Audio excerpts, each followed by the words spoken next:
Hello, my dear friends. Before we begin, I would like to ask you one question. What is between this sloppy, rough drawing and this finished, precise, good-looking painting? How do you think? Years of work, hundreds of sketches, plenty of etudes, right? Actually, no. There is only one thing in between: knowledge. Knowledge of the methodology of creating a realistic living painting that attracts the eye and causes admiration. Today we are going to talk about the so-called method of the old masters. This technique is rather generalized, as we understand that certainly each artist had some of their own methods and techniques.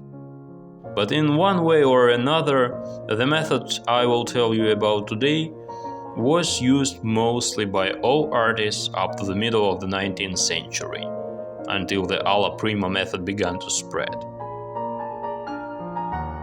Now you can see me working on the last stage of a copy of a painting by the Dutch artist of the 17th century, Hendrik ter Brueggen. And while you watch, I'll talk about all the stages that preceded it and show you the photos I took at each stage.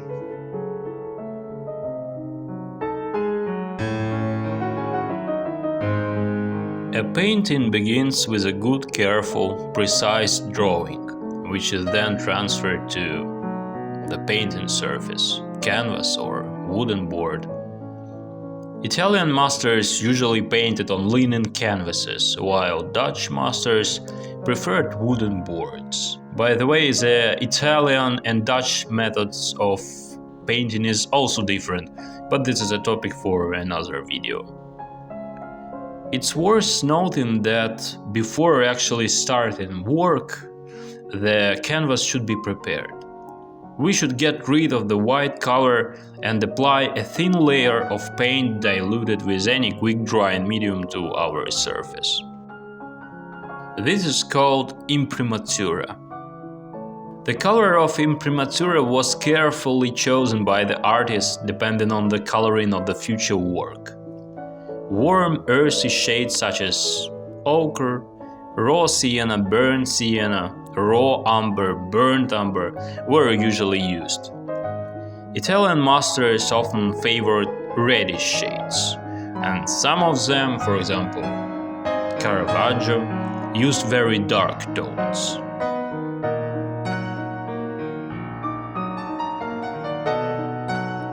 Next, a warm brown color is used for underpainting. Usually artists use burnt umber as it is a fast-drying pigment. A mixture of turpentine and linseed oil can be used as a thinner. With burnt umber, we carefully paint all the shadow areas of the painting.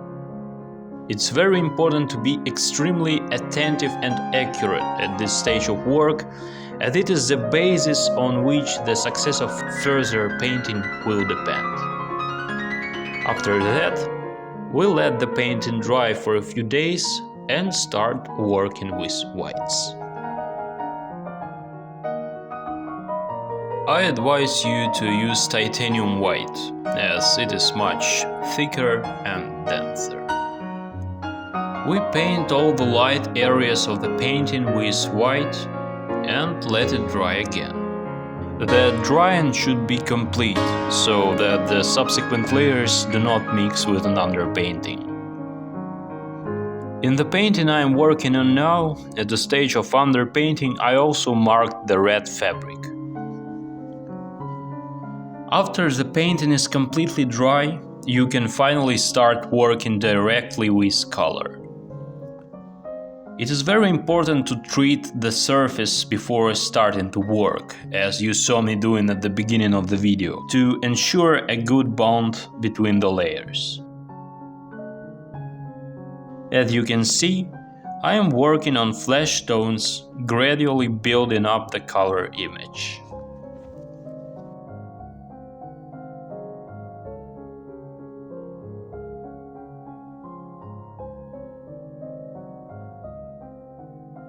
In my previous video, in which I painted a still life using the same technique, I talked about how, on the one hand, this method may seem very time-consuming and complicated, but in fact, it is very consistent, logical, and easy to learn. Its simplicity lies first of all in the fact that we have a clear sequence of actions at each stage of work.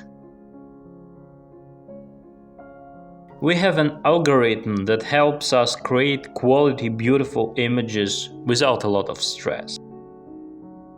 Usually, we are afraid of what we don't understand.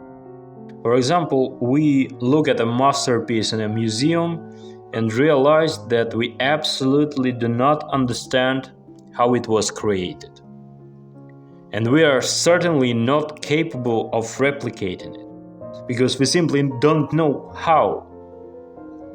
And when we have the knowledge, everything becomes possible. If I still haven't convinced you and you still find this method difficult, imagine a white canvas. Imagine that you are standing in front of a completely blank white canvas on which you need to recreate a painting, for example, this Caravaggio painting. How would you do it? How will you feel? You will feel lost, absolutely lost. You will be scared of this impossible task. You won't know where to start, in what sequence to work on the painting. You won't understand anything. And with the method of the old masters, you will not feel stress, because you will have a very clear understanding of the stages of work. First is drawing, then the underpainting with burnt umber, then working on the light areas with titanium white, and finally introducing color and glazing. It really makes the process of working on a painting much easier. That's why I always use it in my works.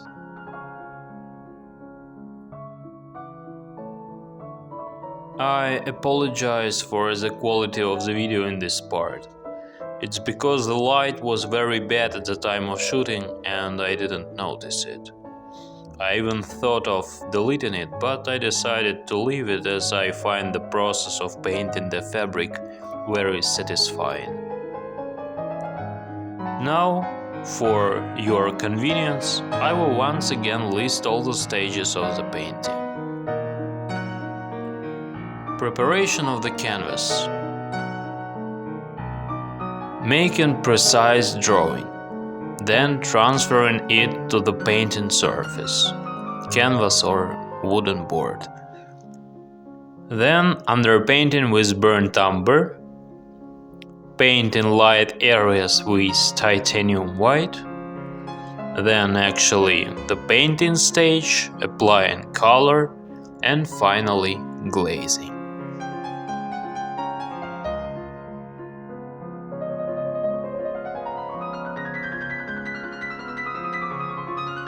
Perhaps enough talking, let's just listen to the music and enjoy the painting process.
To my mind, the painting is complete now. Of course, there is still a lot of things to do, but I think it's enough for today's video. Thanks for watching. Hope this video was helpful. If you liked it, you can subscribe to my channel and see you in the next videos. Bye.